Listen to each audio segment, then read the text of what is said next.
I failed the tests. I failed the tests. Can you believe I failed my first driving test in Canada? Despite having driven for about 20 years in Nigeria. My name is Toyo Silabiodom. I live in Canada and I'm here to share with you my experience driving in Canada and failing the first driving test I did in Canada.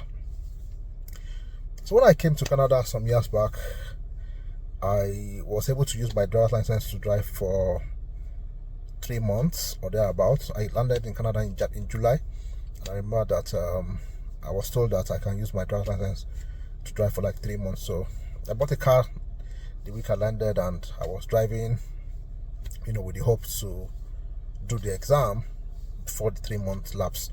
At least my 3 months driving experience in Canada, I believed, would have helped me to learn a lot of things. So the first thing I did was, after like 2 weeks, after like 3 weeks, I went for the theoretical exam. In Alberta, you need to first do a theoretical exam, and you must pass that. If you don't pass that, you will not be able to do the practical exam. So I did the theoretical exam and I blasted that. That was so simple because all you just needed to do was to read the manual, which was online, and there was also hard copy. I got the two. A friend gave me the hard copy, and I was able to get the soft copy online, which I read very well, and I passed it. I passed the theoretical aspect. So after driving in Canada for like 2.5 months, I decided to go and do the driving tests. I did not bother to get an instructor because, one, I've read the book very well, and I'd actually been driving in Canada, with my Nigerian driver's license. So I thought I was fine. So I booked the tests. The test was it was expensive, but I paid for it. I went to do the test, and the instructor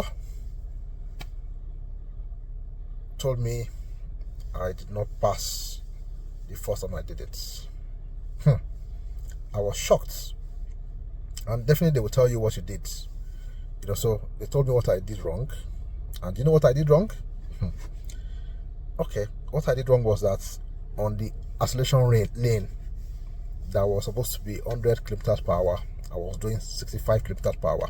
Let me explain this to you. Some of you might not understand what I mean, especially for those that live in Africa and some other countries may not really understand.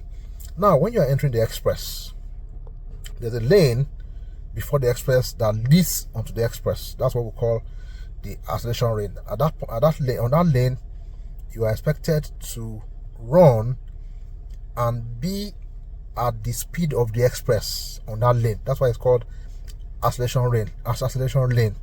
So if the speed of the express is 100 kilometers per hour, that lane you are supposed to be also on 100 kilometers per hour, and you are supposed to join the express with that speed because that's the current speed of the express. Their own belief is that if you slow down, if you're not fast enough, you will cause others to slow down or there can be accident. But if you are running at the same speed as the express, you'll be able to merge easily. That's how it works. But me, I came from Nigeria. I've driven in Nigeria for more than 20 years. If you try to run into the express like that without looking left or right, what will happen? In fact, if you live in Lagos, I'm sure you will find yourself as Igbobi. I was just too sure of that. So that mentality, that thought was in my head that how can I run into the express at 100 kilometers per hour? You have to look right. You have to be sure that the driver on the express is waiting for you, has waited for you, or has moved away from that lane for you.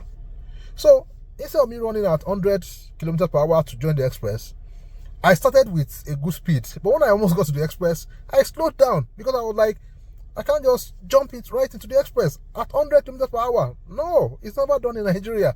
You have to beg for a road, ask them, please, can I? In fact, you have to stop. If it's Nigeria, you might have to stop and look right, look left, look right, be sure that no car is coming or they are waiting for you. But in Canada, it's the opposite. It's just totally opposite. If you are running into the express, I can tell you that 99% of the other drivers will move away from that lane for you. They will move away for you to enter. They will allow you to merge. If you are running into the express from the acceleration lane in Canada, it's either the driver on the lane you are going to enter will move from that lane, slows down for you to merge, or it would increase his own speed so that it can leave, so that your speed will just come behind him. One of the three must happen. Is that the driver leaves the lane for you, moves to the other lane. If he doesn't move to the other lane, he would observe you. Maybe he will slow down so that as you are merging, you can merge in with that speed, or he can accelerate faster than you are, so that as you are coming to that lane, you are merging with that speed, and there will not be any issue at all. I never had that experience. I was scared because my Nigerian experience was what I was working with. That run into the express at 100 kilometers per hour. I can't do it. So I did 65. That was the only reason why they failed me. It pained me a lot because, one, I had to pay for the test again. Apart from that, I just said, okay, let me just go and pay for some hours of driving school. I went to driving school for 5 hours. I did extra 5 hours for them to just, tutor me about one or two other things. Practical exams. I wanted to practicalize those things myself. Let them tell me those other things that could make me fail the exam, because I just didn't want to keep paying for the exam and or doing the exam multiple times and all that. It doesn't make sense. It's a waste of resources and all that. So I went back to school. I did 5 hours training, and I went back to do the exam, and I finally passed. So what am I trying to say? If you are coming to Canada as an immigrant, or as a new immigrant, your experience driving from Africa or from the country you are coming from, if you are not from one of these developed countries that have a similar license requirements with Canada, your experience from that country may not help. In fact, it's not that it will not help you to drive in Canada. The rules are different. Here, Canada is a country of rules. There are so many rules here that you must follow, or so many signs that you must learn and know. Without you knowing all those signs, you will not pass.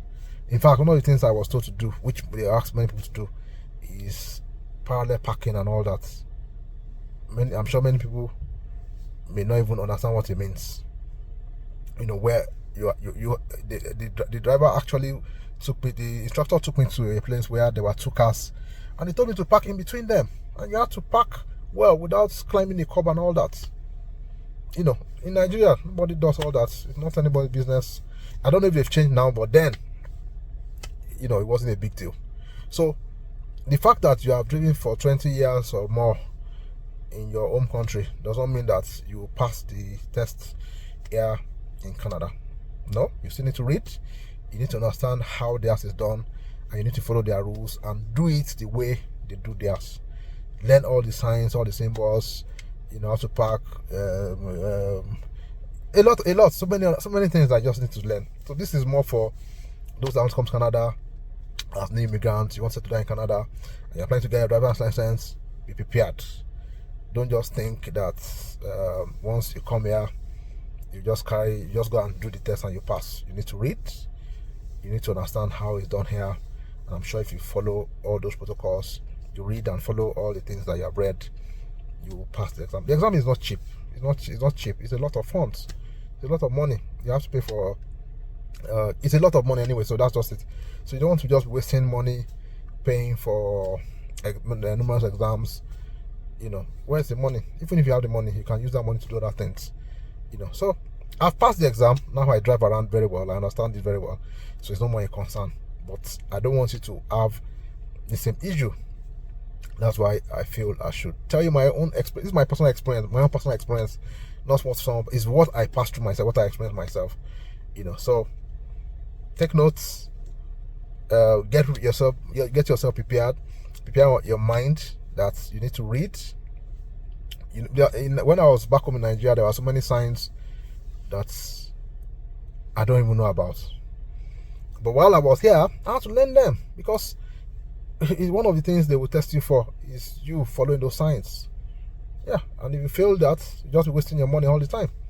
So read the book that you should read, understand all those signs and all the rules that guys driving here, and be confident in yourself. And as a Nigerian, as I would say, pray that you get a good instructor so that your instructor can pass you, or maybe you waive one or two little things that you do that may be wrong, but at least just make sure you read and you're prepared to go for the test, so that you just do the test once and for all, pass the test and you won't have to repeat it. So if you want more of this kind of stories, follow us. Follow for more. You would always get so much from us. See you guys.